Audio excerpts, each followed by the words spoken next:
Boa tarde, Igreja Metodista do Jardim Oceânico, que a graça e a paz do nosso Senhor Jesus seja com todos e todas. Amém. É com grande alegria que a gente está junto aqui mais uma vez, separados, em corpo, mas juntos no mesmo espírito, juntos em oração, juntos na missão de anunciar o nome de Jesus por onde nós passarmos. E eu queria nessa tarde com Cristo compartilhar uma palavra com vocês ainda em espírito de Páscoa, que está lá em Lucas 24. Nós vamos ler dos versículos 1 ao 9. Lucas 24, versículos 1 a 9. Mas, no primeiro dia da semana, alta madrugada, foram elas ao túmulo, levando os aromas que haviam preparado, e encontraram a pedra removida do sepulcro. Mas, ao entrarem, não acharam o corpo do Senhor Jesus. Aconteceu que, perplexas a esse respeito, apareceram-lhes 2 varões com vestes resplandecentes. Estando elas possuídas de temor, baixando os olhos para o chão, eles lhes falaram: Por que buscar entre os mortos ao que vive? Ele não está aqui, mas ressuscitou. Lembrai-vos de como vos preveniu, estando ainda na Galiléia. Quando disse, versículo 7, importa que o Filho do Homem seja entregue nas mãos de pecadores, seja crucificado e ressuscite no terceiro dia. Então se lembraram das suas palavras e, voltando do túmulo, anunciaram todas essas coisas aos 11 e a todos os mais que com eles estavam. Pois bem, irmãos, eu queria compartilhar aqui 3 aspectos, 3 coisas que nós precisamos observar aqui nesse texto. A primeira delas, ela está lá no versículo 6. Ele não está aqui, mas ressuscitou, lembrai-vos de como vos preveniu, estando na Galiléia. Citando também o versículo 5, que os anjos falam para as mulheres, por que procurar entre os mortos aquele que vive? Eu quero trazer uma reflexão aqui. Primeiro, onde nós temos procurado Jesus? Muitos estão procurando Jesus em políticos, muitos estão procurando Jesus em governos, muitos estão procurando Jesus nos outros, nos irmãos, muitos procuram Jesus no mundo.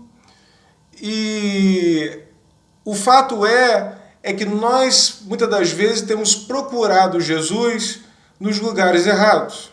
Nós temos procurado Jesus em lugares de morte, procurando o vivo no lugar onde se encontra o morto. Então eu queria deixar essa primeira reflexão aqui para os irmãos e irmãs. Onde você tem procurado Cristo? Será que você não tem procurado Cristo no meio da morte, pensando que vai encontrar vida? Será que você tem procurado Jesus no sepulcro, quando ele na verdade está à direita de Deus Pai Todo-Poderoso? Onde você e eu temos procurado Jesus? Nós procuramos Jesus nos outros quando nós, com um olhar de julgamento, a gente observa o outro e diz para o outro assim, eu não vou para a igreja porque fulano de tal é um hipócrita. Eu não congrego mais com os irmãos, eu não me considero mais um cristão porque irmão fulano de tal cometeu um erro. Porque ciclano cometeu um pecado. Porque fulano não vive o que prega. A gente procura Jesus no outro. E por isso acaba nós mesmos não buscando a ele. Muitos procuram no mundo, saem da igreja e dizem assim, não, mas tem gente vivendo mais corretamente no mundo do que dentro da igreja, então eu vou buscar Jesus no mundo. E vai buscar no meio de pessoas que às vezes não têm o conhecimento de Deus, não foram alcançados pela graça, não reconhecem Cristo como seu Senhor e Salvador, procurando neles boas obras, obras morais que sejam aceitas nos homens para que a gente diga que é cristianismo. Quando a gente sabe que nós somos salvos pela graça mediante a fé. Nós não somos salvos por boas obras. Nós não merecemos, mas somos amados pelo nosso Salvador Jesus Cristo. Então procure Jesus no lugar aonde tem que ser procurado. E aí eu vou para o segundo ponto.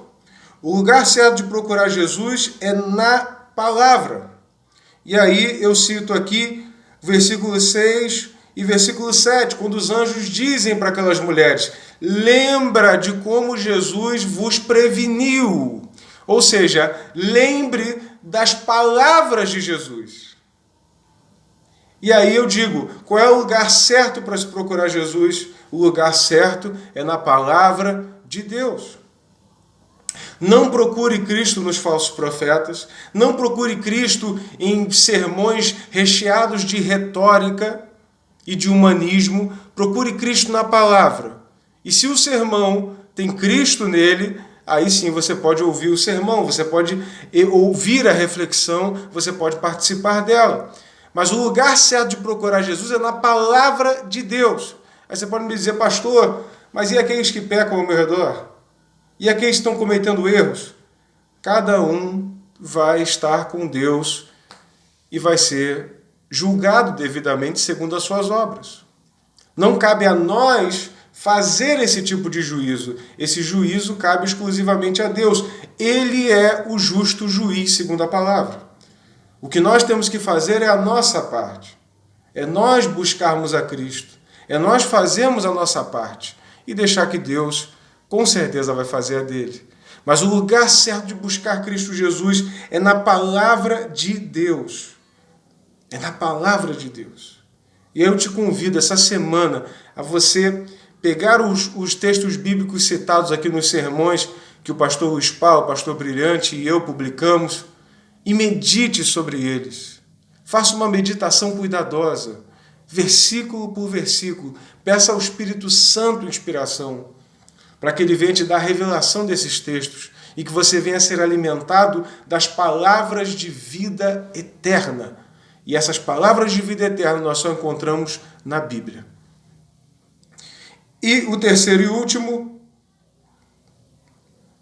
quando nós temos esperança, nós anunciamos esperança. Essa é a terceira consideração sobre esse texto, que está lá no versículo 9. A partir do momento que elas lembraram das palavras de Jesus, versículo 8, versículo 9, voltando do túmulo, anunciaram todas estas coisas aos 11 e a todos os mais que com eles estavam. E aí eu termino essa reflexão dizendo, quem tem esperança, anuncia a esperança. Quem tem a esperança da glória de Deus em seu coração, quem tem Cristo Jesus em seu coração, anuncia a esperança da glória de Deus em Cristo Jesus. Então, quando aquelas mulheres lembraram do que Jesus disse, quando aquelas mulheres lembraram da palavra de Deus, quando aquelas mulheres examinaram a Escritura, o coração delas se encheu de esperança mais uma vez, e elas passaram a anunciar a esperança. Elas saíram do lugar de morte, o sepulcro, e foram para o lugar de vida, anunciar aquele que vive e reina para todo o sempre. Então que você possa, meu irmão e minha irmã, nessa tarde com Cristo, refletir acerca dessas coisas, e que nós possamos orar para que cada vez mais o povo de Deus tenha discernimento da palavra. Orar para que cada vez mais o povo de Deus venha estar firmado na palavra de Deus. O pastor Brilhante falou sobre isso também numa reflexão. Muitos têm se levantado, muitas profecias, muitas palavras, muita conversa jogada fora em nome de Deus. Mas o cristão verdadeiro, ele discerne tudo na palavra de Deus. Todo aquele que crê no Senhor não será confundido. E a única maneira de não perecer é buscar o conhecimento de Deus. O temor do Senhor é o princípio da sabedoria. Coloque o seu propósito de oração diante de Deus nessa terça-feira. Faça a sua oração em casa às 3h30 e não se esqueça de cada vez mais buscar discernimento, consolo, refrigério, direção, exortação na palavra do Deus vivo. Ela continua viva e eficaz, apta para o ensino e para o consolo do povo de Deus. Vamos orar? Querido Deus, amado Pai, pedimos ao Pai para que o Senhor abençoe a Igreja Metodista do Jardim Oceânico. Senhor, que o Senhor possa tomar cada uma nas Tuas mãos, livrando de toda doença, livrando de todo mal. Ó Senhor Jesus, guarda, ó Pai, o nosso povo, guarda o povo de Deus. Pai, guarda o povo de Deus nas palavras, guarda o povo de Deus nas ações, Guarda o povo de Deus nos pensamentos, livra-nos de todo mal. Não permita, ó Pai, que a confusão, o desespero, o caos entre em nossos corações. Também colocamos diante do Senhor nossos governantes, presidentes, governadores, prefeitos, e pedimos ao Senhor que o Senhor toque no coração deles para que eles glorifiquem o seu nome, para que eles façam a sua vontade, ó Pai, para que o teu reino venha, ó Pai, a começar de dentro de nós. Nós te louvamos, ó Pai, por essa tarde, te louvamos, ó Senhor, porque o Senhor tem nos sustentado até aqui e pedimos para que o Senhor nos abençoe nessa semana. É o que nós oramos, ó Pai, agradecidos em nome do Senhor Jesus. Amém. Que a graça e a paz do nosso Senhor Jesus, o amor infinito de Deus o Pai e as consolações do Espírito Santo sejam com a tua vida, meu irmão e minha irmã, não só hoje, mas para todo sempre. Amém, amém, amém. Uma ótima tarde, que Deus abençoe, saudades e fique com Deus.